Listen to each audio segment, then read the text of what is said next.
Hi, this is Monica Carter Tagore again with some more ideas for incorporating events into the marketing of your business. I believe event marketing can be a wonderful way for you to be able to spread the word about your business, for you to set yourself up as a thought leader, and for you to be seen as a mover and a shaker in your community or in your industry. In the previous video, we talked about a couple of ways of incorporating events, and we talked about learning events, and we also talked about networking events. In this video, I want to share a few other ways, and one of those, the first one I want to share, is the retreat. Your business may lend itself to conducting a retreat, and the thing about a retreat is that it can be a wonderful way for you to bring together a small or an intimate group of people, maybe a larger group even, but definitely a small or intimate group of people so that they can learn in a different way. Most likely with your retreat, you're mixing learning with fun. And of course, you can host your retreat at an exotic location like an island or maybe some spa or a beach location, but don't let the idea of such an exotic or fun location intimidate you. You can host a retreat right in your hometown. The main point of a retreat is that you're taking people away from their ordinary environments. You're taking them away from the regular routine that they've been dealing with and putting them into a different environment where they can focus on the topic of the retreat and perhaps build relationships, perhaps talk to you, interact with you on a more one-on-one or intimate basis. So consider if a retreat may be an option for you in your business. Another idea that you may have, another event idea that you may have is actually the adventure event. Does your business lend itself to adventure events? Maybe if you're, for instance, if you're into fitness, then maybe you host a 5K or a triathlon even, if your business is about fitness and getting into shape and endurance, or if it's related to something else that could be formed into an adventure event. So consider what your business actually is and how that can relate to the adventure event. Adventure events, just by their nature, are about fun. So you want to make sure that you're infusing your event with lots of fun so that your people, your attendees are having a great time. They're learning if that's part of the ethos of the event, and of course they are getting to know more about you, your business, and getting familiar with what you offer so that they can see how they can incorporate what you do into what they do. So an adventure event may actually be a pretty good event for your business. Another event may be a demonstration. Does your business lend itself to something visual? Do you have a certain process that's interesting to watch? Do you find that showing people what you do helps them to understand the concept or the process or whatever it is you do? If so, then a demonstration may be a great event for you to host. And you can make it into a whole production. You can have talks around your topic. You can do maybe before and after photos or videos or whatever the case may be. And so it's not just the demonstration itself, but it's actually other activities around that demonstration. So it can become a whole event for you.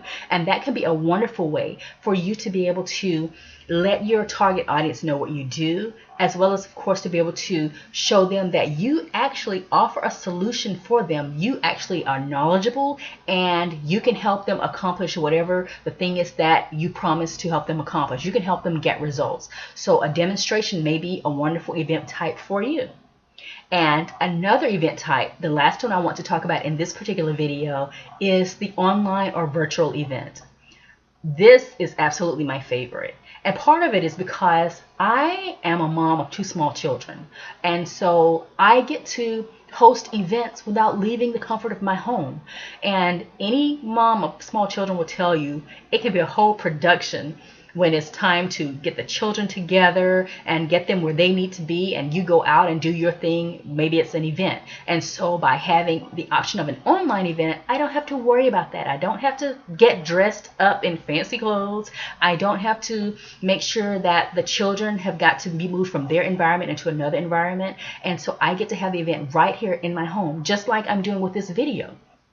So any online or virtual event may be the perfect option for you. And I have used both teleseminars as well as webinars as online events and virtual events. And I find them to be wonderful opportunities for me to get in front of my target audience and for me to have that FaceTime. So of course we all know that if you're doing an online event, you can reach anybody in the world with an internet connection. So geography is certainly no longer an issue, and often expense is not an issue because you don't have to go and book a flight, you don't have to book hotels, you don't have to do all those things. So consider whether an online or virtual event is an option for you in your business, and most likely you probably can find an opportunity to use an online or virtual event. And there are so many you can do. Of course, there are teleseminars if it's a virtual event.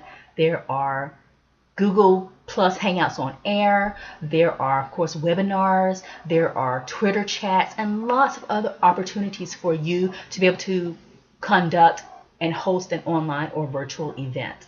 And in fact, I've recently gotten into doing Google Hangouts on Air and webinars. And if you search for some of my other videos on YouTube, you can probably find one of my first Google Hangouts on Air. It's about packaging your expertise. And if you listen closely enough, and actually you don't have to listen that closely, you will hear one of my children in the background and probably the middle of the video, because my son was taking a nap while I was actually doing the hangout, and he woke up in the middle of that and started crying. So that's the beauty of a virtual event. It allows you to do it right in your home environment. Sometimes things don't work out quite as perfectly, but you know what? Most events aren't perfect, but that's okay. You do your best. You share wonderful information, provide a great atmosphere or environment for the people who are attending it, even if it is online, and you just go with it.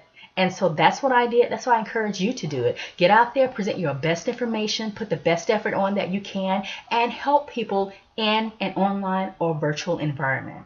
So again, those are several ways that you can use and you can incorporate events into your business, into what you're doing. You can use adventure events, as I just mentioned. You can use online and virtual events, as well as the other idea mentioned, so that way you shouldn't run out of options. You shouldn't run out of ideas for what you need to do in your business if you truly want to host an event in that business. So these are just a few of the ways. Again, I have a video before this one that talks about other ways that you can use events in your business, and I'm getting ready to record another video right after this one with even more ways. I'm breaking these videos up so that I'm doing small pieces at a time. I'm doing a series so that you don't have to watch one long video. You can watch short takes, and so you can fit them into the rest of your day. So thanks so much for hanging out with me. I will be right back with the next video on other ways you can use events in the marketing of your business.